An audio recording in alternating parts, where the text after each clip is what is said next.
여러분 반갑습니다. LFHA 예방연구소의 이소장입니다. 오늘도 힘찬 하루를 시작하셨나요? 여러분들이 하고 있는 모든 일에 좋은 일들만 있기를 바랍니다.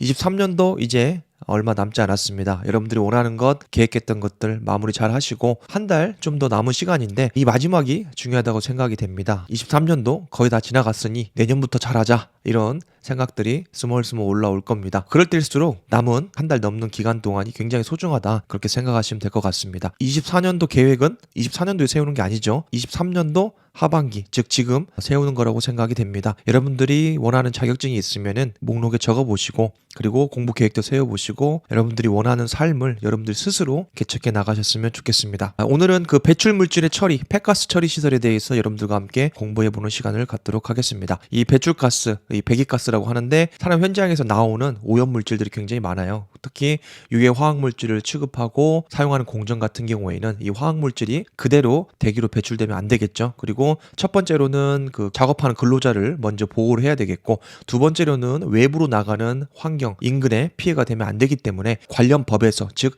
산업안전보건법이나 대기환경보전법, 대기배출시설 관련된 법에서 엄격하게 이 부분에 대해서 규정을 하고 있다. 그래서 산업안전보건법하고 환경부 관련 법을 적용해서 사업장에서 발생하는 이 배출 물질을 어떻게 올바르게 처리할 거냐 이런 방법에 대해서 여러분들과 함께 나눠보는 시간을 갖도록 하겠습니다. 직업에서 행복을 찾아라 아니면 행복이 무엇인지 절대 모를 것이다. 엘버트 허버트.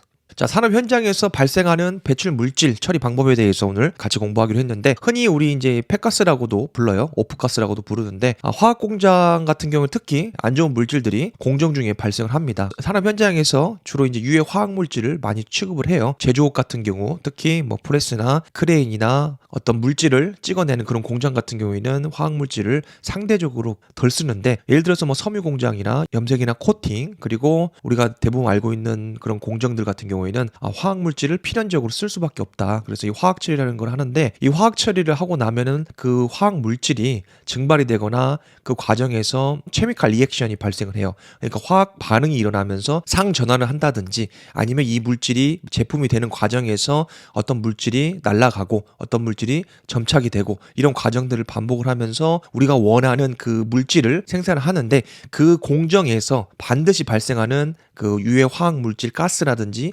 베이퍼 이런 먼지 이 물질들이 발생을 하게 된다. 그러면은 이거를 어떻게 처리할 거냐 그런 문제가 생기게 되는 거죠. 그래서 이전 같은 경우에는 40-50년 전만 하더라도 관련 법이 제정이 안 되다 보니까 이 근로자를 보호하는 그런 측면이 아니고 사업주나 그 사업 확장 국면에 있었기 때문에 이런 근로자의 그런 인권이나 근로자의 뭐 생명이나 이 노동권에 대해서는 큰 관심이 없었다는 거죠. 그냥 생산만 해라. 열심히 잘 먹고 잘 살면 된다. 그런 주의였기 때문에 사실상 법도 미비했고 제도 자체도 굉장히 미비한 그런 시절이었는데 지금은 전혀 그렇지 않죠. 이 환경이란 문제가 굉장히 크게 대두되고 있고 그리고 이 문제에 대해서 반드시 책임 규명을 하고 있는 추세이기 때문에 관련 법도 타이트하고 그리고 엄격하게 이 화학물질을 취급하고 이 베이퍼나 가스 같은 거를 올바르게 정화시켜서 굴뚝으로 내보내야 된다. 이런 개념이라고 여러분들이 생각하시면 되겠습니다. 그래서 화학 공장에서 보통 생성되는 가스는 좋은 물질이 아니죠. 그렇죠? 보통 톡식, 독성 물질이라고 하고 휘발성, 플레머블이라고 하는데 주로 이제 두 가지가 대표적이라고 보시면 돼요. 독성 물질이거나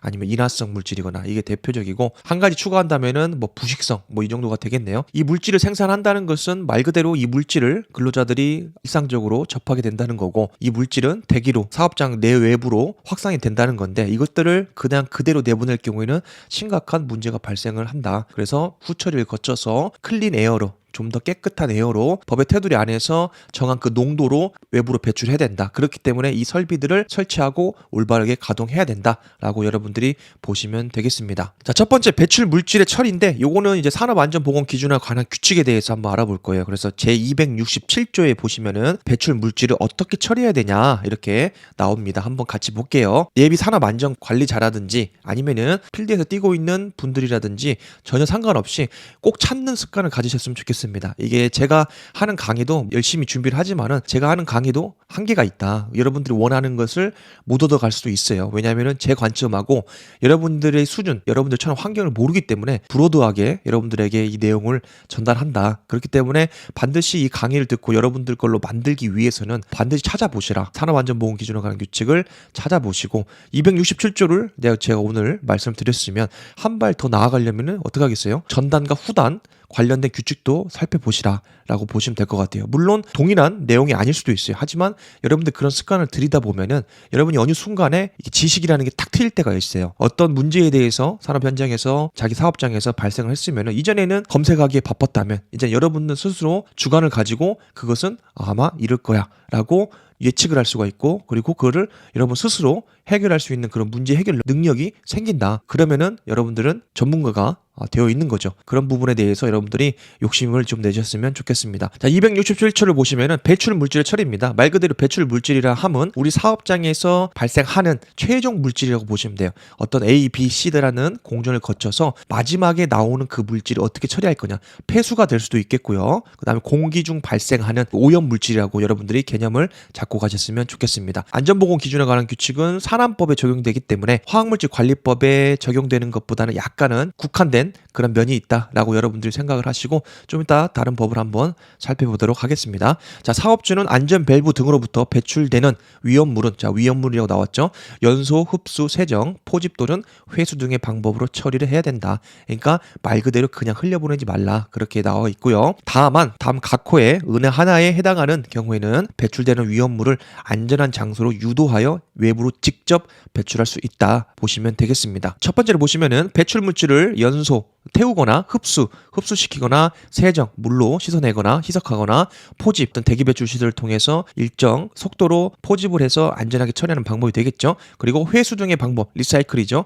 이 방법으로 처리할 때에 파열판 기능을 저해할 우려가 있는 경우가 되겠고요. 두 번째는 연소 처리할 때 유해성 가스를 발생시킬 수 있는 우려가 되겠습니다. 그리고 완전히 처리할 수 없는 경우, 그리고 공정 설비가 지역과 떨어진 인화성 가스, 인화성 액체 저장 탱크에 안전배물 등이 설치될 때 저장 탱크에 냉각 설비 또는 자동 소화 설비 등 안전상의 조치를 했을 때가 되겠습니다. 나머지는 여러분들이 체크를 하셨으면 좋겠고, 포인트는 뭐냐면은 안전 밸브 등으로부터 이제 벤트가 되는데 배출이 되는데 그 물질이 성상에 따라서 예를 들어서 기본적으로 위험한 물질이 아닌 경우에는 그냥 배출이 되는 거죠. 클린 에어, 뭐 질소, 뭐 이런 것들 있죠. 위험 물질이 아닌 것들은 그냥 공정 중에서 일상적으로 배출해도 상관이 없지만은 만약에 위험 물질 같은 경우에는 그대로 배출하면 안 되고 적절한 방법으로 배출을 해야 되는데 연소하는 방법이 있고 흡수 처리, 세정 처리, 포집 처리 또는 회수 등의 방법들이 있겠다라고 여러분들이 보시면 되겠습니다. 자, 그러면 폐가스는 뭐냐? 오프가스라고도 정의를 하는데 화학 공정에서 연료 및 중간 생성물을 저장하거나 취급하는 저장 탱크에서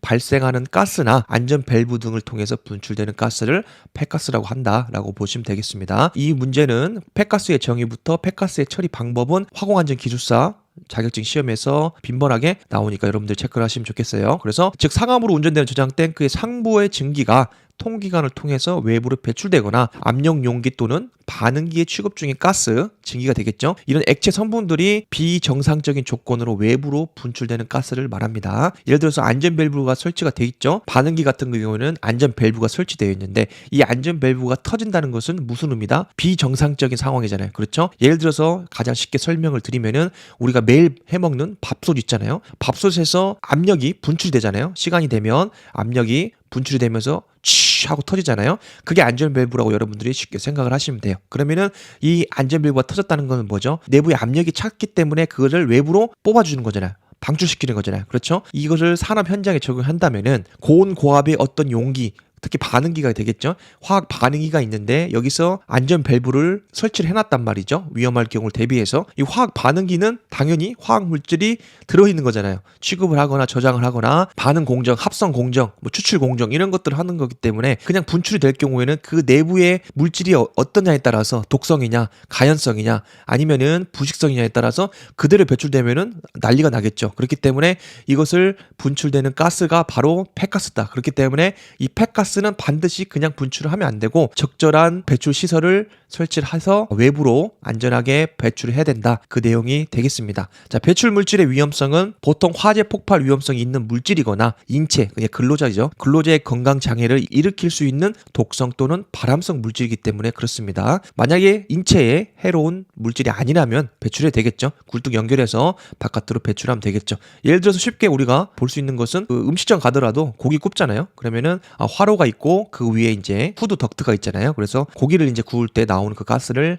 포집해서 어디다 보내죠? 그냥 바깥으로 굴뚝에다 빼잖아요. 다른 정화장치 없잖아요. 그건 뭐냐면은 인체에 치명적인 그런 가스는 아니라는 거죠. 하지만 산업 현장에서 발생하는 그 유해 화학 물질이라는 것은 독성, 발암성, 그 다음에 특정 표적 장기 뭐 이런 굉장히 위험한 문제가 될 수 있기 때문에 반드시 동력 장치, 강제 팬을 돌려서 그거를 강하게 포집해서 클린 에어를 외부로 배출한다. 이렇게 보시면 되겠습니다. 자, 그래서 산업안전보건법 상에는 올바른 처리 방법은 이렇게 아까 말씀드린 것처럼 인화성 가스나 독성 물질의 경우에는 반드시 어떻게 해야 된다? 연소하거나 흡수 처리하거나 세정하거나 포집 또는 회수 등의 방법으로 처리하도록 규정하고 있습니다. 또한 우리가 알아보겠지만 대기환경보전법에서도 상압 저장 탱크 및 해당 공정에서 발생하는 휘발성 유기화합 물질 있죠. 그 물질을 대기로 배출할 때는 반드시 VOC 처리 설비를 거친 후에 대기로 배출하도록 규정이 되어 있다라고 보시면 될 것 같아요. 그래서 이 폐가스를 여러분들이 정리를 해보시고 산업 현장에서 발생할 수 있는 이런 위험 물질, 우리 사업장에서 어떤 화학 물질을 취급하고 있느냐 이런 것들을 여러분들이